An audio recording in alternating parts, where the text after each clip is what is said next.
The question, I am a spiritual person, I want to practice bhakti and shakti, will I be able to follow? सी मैंने इस पर एक in detail video बनाई हुई थी कि स्पिरिचुअल पर्सन कौन कौन से होते हैं, क्या क्या उनके अलाइनमेंट्स होते हैं। चीज़ें काफ़ी सारी मैंने उसमें डिस्कस करी थी, मैं फिर भी आपको बता देता हूँ, सारी चीज़ें नहीं याद रहती हैं। एंड क्योंकि अगर हम इन डिटेल इन चीज़ों को स्टडी करेंगे तो कम से कम 7 से 10 दिन लग जाएंगे एक चार्ट को रीड करने में। एंड कोई भी इन चीज़ों पे फोकस नहीं करता, इन पर्टिकुलर चीज़ों के ऊपर ही फोकस कर रहा था, केवल कैरियर और मैरिज, दैट्स इट।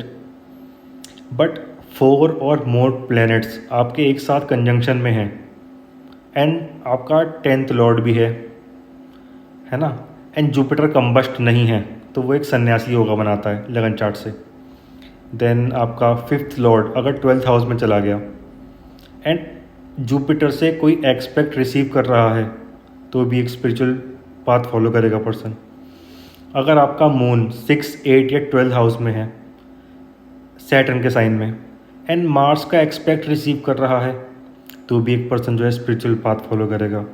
अगर आपका मून मार्स के साइन में है एंड सैटर्न से एक्सपेक्ट रिसीव कर रहा है तो भी एक पर्सन स्पिरिचुअल पाथ की तरफ जाएगा। अगर किसी पर्सन का सैटर्न और केतु एक साथ है और वीनस डैमेज पोजीशन में है D1 चार्ट में, तो एक पर्सन जो है स्पिरिचुअल पाथ फॉलो करेगा। देन आपके मुनि योगा होते हैं, इट्स लाइक एसेंडेंट, आपका बर्थ चार्ट का एसेंडेंट और D9 चार्ट का एसेंडेंट एक साथ कंजंक्शन में है D1 चार्ट में, तो वो एक मुनि योगा बनाता है। देन बहुत सारी चीज़ें लिखी हुई हैं फल दीपिका में। इट्स लाइक अगर किसी फीमेल की हमें स्पिरिचुअल ग्रोथ देखनी है, inner engineering of a women, तो हमें D30 चार्ट देखना पड़ेगा।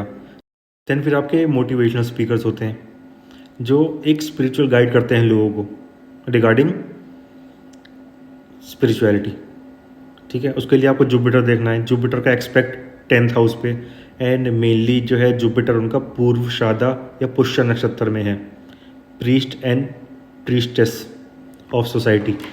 अब मॉडर्न डे के हिसाब से उस चीज़ों को ट्रांसफॉर्म किया गया है ना, obviously they will speak, they will make a career out of it. Then आपका लाइक सन होता है, आत्मकार का लगन चार्ट का है, D9 चार्ट का आत्मकार का वीनस है। वैसे ही D7 और D20 विमशामशा और सप्तियामशा चार्ट का आत्मकार का हो गया जुपिटर। वो आपका जुपिटर जो है D20 चार्ट में त्रिकोण में जा रहा है 1, 5 या 9 में, या मोक्ष ट्रायंगल में जा रहा है 4, 8 और 12 में। तो यस, एक स्पिरिचुअल ग्रोथ देखी जा सकती है पर्सन की। अब मेनली उस चीज़ के लिए आपको दशा टाइम पीरियड भी रन होना चाहिए, केतु का या जुपिटर का टाइम पीरियड भी रन होना चाहिए कि आप इन चीज़ों की तरफ ज़्यादा जाओगे, ये चीज़ आप फॉलो करते हो कि नहीं। से किसी का केतु है त्रिकोण या मोक्ष ट्रायंगल में D1 चार्ट में, एंड एक्टिव हो गया, महादशा एक्टिव हो गई, सडनली आप सर्च कर रहे हो यूट्यूब वीडियोस पे, मेरी वीडियोस तक आप पहुंच गए इंस्टाग्राम से या कहीं से भी, एकदम से आप स्पिरिचुअलिटी में ध्यान आ गया आपका मटेरियल चीज़ों को छोड़ के, ठीक है। और भी बहुत कुछ होता है। If you see Deepak Chopra's chart, I guess है उनका धर्म कर्माद्यवती होगा, वो क्या होता है इन डिटेल मैंने इसके ऊपर भी डिस्कशन किया है, बहुत सारी वीडियोज़ हैं मेरी।